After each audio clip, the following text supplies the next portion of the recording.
वजीर आजम भी पुरएतमाद हैं, तो बताएं कि घबरा कौन रहा है इस वक्त?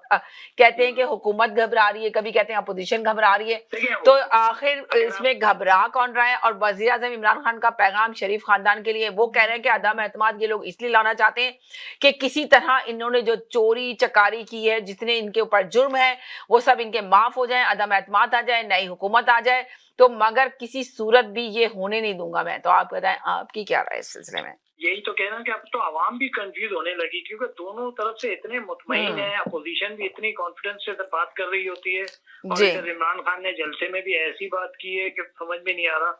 आपने देखा होगा ना कि वो कह रहे हैं कि वज़ीर आज़म इमरान खान का कहना है कि हुकूमत जल्दी जल्दी चाह रही है किसी तरह अदम एतमाद आ जाए ताकि इनके सारे केसेस माफ कर दिए जाएं, पर ऐसा होने नहीं दिया जाएगा। उन्होंने इत्यादियों को सारी चीजें देने के लिए तैयार हैं, इत्यादियों को जो वज़रातें देनी थी वो भी देने के लिए तैयार हैं, अपनी काबीना में मजीद इजाफा करने के लिए तैयार हैं, हर चीज करने के लिए वो तैयार खड़े हैं वज़ीर आज़म इमरान खान।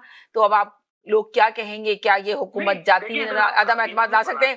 मरियम नवाज साहिबा का भी कहना आपने सुना कि वो कहती हैं कि है तो बहुत बड़ा रिस्क, मगर ये खेलना ही पड़ेगा, इस रिस्क को, अदम एतमाद को लाना पड़ेगा। आपके पास जो अपोजिशन नहीं, मगर राना सनाउल्लाह कह रहे हैं ना, आपने कहा मेंबर्स पूरे नहीं है, राना सनाउल्लाह का पूरा दावा है कि हमारे पास मेंबर्स पूरे हैं। फिर की देर क्यों हो रही है? मैं तो ये समझ में नहीं आता। फिर तो यही तो सवाल है कि आज कॉलर से यही तो पूछा जा रहा है कि फिर देर किस बात की, जब सब चीजें रेडी हैं तो फिर क्या सवाल पैदा होता है? मीडिया में क्यों इस तरह की हलचल मची हुई है, सियासत में क्यों इस तरह की हलचल मची हुई है? तो अब यही कॉलर से बात की जाएगी। जी, अपोजिशन देखें, अपोजिशन की तरफ से तो पूरे एफर्ट्स लगाए जा रहे हैं और वो चाहते हैं, लेकिन जो इत्तेहादी जमातें हैं वो उनके साथ नहीं है, तो वो इस वजह से वो बिल्कुल थोड़ा सा बस अफरा तफरी मचती है, फिर थोड़ा ठंडे हो जाते हैं।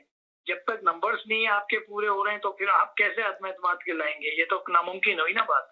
तो भाई अब आप कह रहे हैं कि नंबर्स पूरे नहीं हो रहे हैं, वो लोगों का तो दावा है कि नंबर्स उनके पास पूरे हैं, नंबर्स पूरे हैं और हम एतमाद लेकर आएंगे। पर ये देखे ना, वो तो चाह रहे हैं, जिस तरह कॉलर ने एक दफा बात की थी, शायद आपको याद होगा, वो समझ लें एक पॉलिसी है उनकी और पॉलिसी के साथ चल रहे हैं।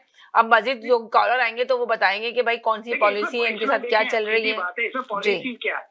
आप वोट ऑफ कॉन्फिडेंस लेके आया, खत्म हुआ, आप इलेक्शन होंगे, खत्म होगी बात। इसमें कौन सी नई पॉलिसी?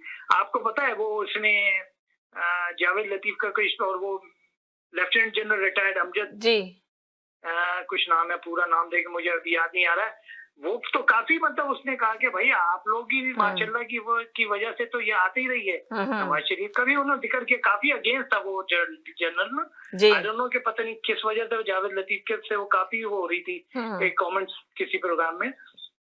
देखिए, अगर आपको कॉन्फिडेंस, अजय नबील कपूर का मैं बयान सुन रहा हूँ, उन्होंने कहा कि ये तो इमरान खान खुद देना चाह रहा है, हुकूमत वो खुद छोड़ना चाहता है, इसलिए वो जलसे कर रहा है वो। तो अच्छा, एक सेकंड होल्ड करें, जैसे एक सेकंड होल्ड। जी हेलो जी, यानी कि कहना चाह रहे हैं कि वो जी वालेकुम सलाम, मैं इनकी मैसेज कॉल के लिए। जी बोलिए। जी, राणा साहब ने पहले कौन सी सच्ची बात कही है? कभी आज राणा साहब आके सच बोल देंगे, या मरियम सच बोल देगी, या शहबाज शरीफ सच बोल देगा?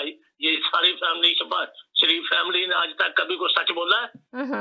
कब से 3 साल से शुरू हुए हैं, अदालतें इनके कह के मान गई कि कुछ पेश कर दो, एक मैकडॉनल्ड की रसीद पे दिखा जी, कौन सा कुछ आज तक इन्होंने सच तो बोला नहीं है। तब राणा सनाउल्लाह सच बोल के सच बोलेगा आके? ये कुछ नहीं कर सकते। मरियम बीबी ये कह रही थी कि उसको अंडे पड़ेंगे जी, टमाटर पड़ेंगे, आज उसने अपनी स्ट्रीट पावर शो की है बंडी बहावलदीन में, वो जाके देखे जरा कितने लोग थे, हजारों के हिसाब से लोग थे, खुला मैदान था जिसमें किया गया था जलसा।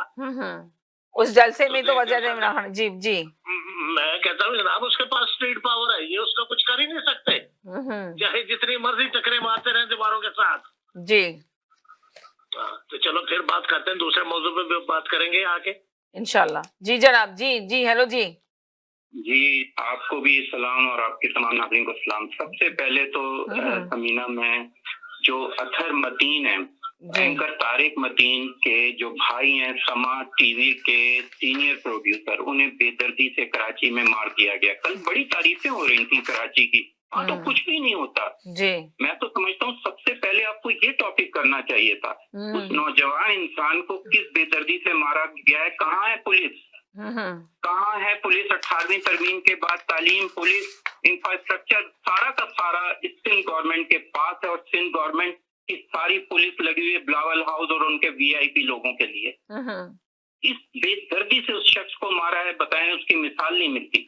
ये तीसरा चौथा जर्नल जी जी जी जी पता आपको? तो ये आज मैं देखता हूँ कि कौन आके पाकिस्तान से जो एक करते हैं कि जी मैं जर्नलिस्ट हूँ, बहुत बड़ा जर्नलिस्ट हूँ, देखता हूँ कितना तुम कंडेम करते हो इस वाक़े को, कितनी तुम्हारे अंदर हिम्मत है, तो आके बोलते हो कि ये गलत हो गया। तभी तो बोल दिया करो कि सिंध में क्या हो रहा है। ये कहते हैं कि नहीं वहाँ तो बहुत अच्छा काम हो रहा है, सड़कें बन रही हैं, ये हाल है सिंध का, गटर उबल रहे हैं, ताफुन से भर गया पूरा सिंध। ये तो वाकई इसमें दो राय नहीं है, ये आपने सही बात की कि सिंध में वाकई बहुत बुरी हालत है, इतनी सफाई नहीं है, कुछ नहीं। इतनी घटिया हुकूमत पाकिस्तान की तारीख में नहीं है जितनी सिंध के अंदर जो सब काम हो रहे हैं। अच्छा, मैं समीना के फर्स्ट टॉपिक पे ये कहना चाहता हूँ कि मैं तो इमरान खान का कॉन्फिडेंस जो पहले जो ये जलसे करते थे उससे भी कहीं ज्यादा मुझे कॉन्फिडेंस। तो आपको नजर आया आज जलसे के अंदर जो उन्होंने जलसा किया? इतना बड़ा जलसा, इतना मैसिव क्राउड के जगह नहीं थी, और लोग सड़कों पे भी सुनने के लिए अलग तैयार थे, क्योंकि वो काफी बड़ा ग्राउंड है, वो भरा हुआ था खचाखच। मतलब निकाल के आप देख लें, किसी के कहने की जरूरत ही नहीं है अंदर। तो मगर वज़ीर-ए-आज़म इमरान खान ने ये कहा, मगर उन्होंने अपने जलसे में ये भी किया, शरीफ खानदान को एक मैसेज दिया कि कुछ भी कर लें, अदम एतमाद ले आए। ये लोग इसलिए जल्दी लगे इनको अदम एतमाद लाने के लिए। उन्होंने कहा है कि कप्तान घबरा नहीं रहा, कप्तान बहुत मुतमईन है। आपकी मैं बात से 100% मुत्तफिक हूँ। और उसका कॉन्फिडेंस देखें आप, उसका मतलब मैं तो इमरान खान को मगर आप ये देखें चलें, आप ये कह रहे हैं कि उसका कॉन्फिडेंस देखें, इमरान खान का बहुत पूरे एतमाद है, उनको पूरे मुतमईन है वो, पर आप अपोजिशन को देख रहे हैं कि वो भी तो पूरा एतमाद है, वो भी तो नारे लगा रही है आराम से बैठी हुई।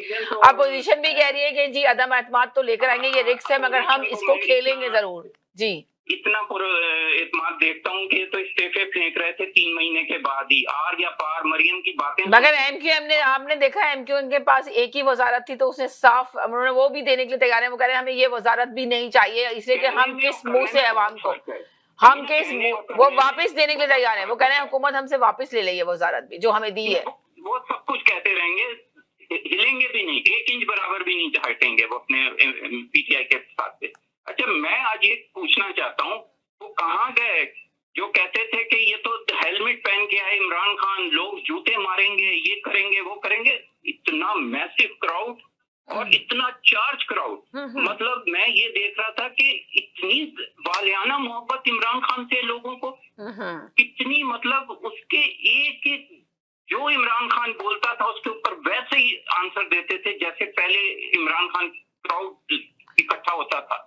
यकीन करें, यानी कि आपके कहने का मकसद है कि जितना क्राउड इमरान खान ने बाहर निकाल दिया, तो इमरान खान इलेक्शन में खड़े होंगे तो कामयाब होंगे, आप ये कहना चाह रहे हैं? इलेक्शन में खड़े होंगे फिर दोबारा बल्ले को वोट दिए जाएंगे। इनका नून लीग का गढ़ है, इनके गढ़ में जाके जलसा किया, और बिलावल कहाँ कर रहे हैं? यूसुफ रजा गिलानी के गार्डन में छोटे छोटे जलसे। इतनी हिम्मत नहीं है, इसलिए कि उनमें इतनी चले ठीक है, चलें, आपका मैसेज आ गया, मैं अब लोगों का और का मैसेज ले लूं। बहुत शुक्रिया, थैंक यू सो मच जी, बहुत शुक्रिया।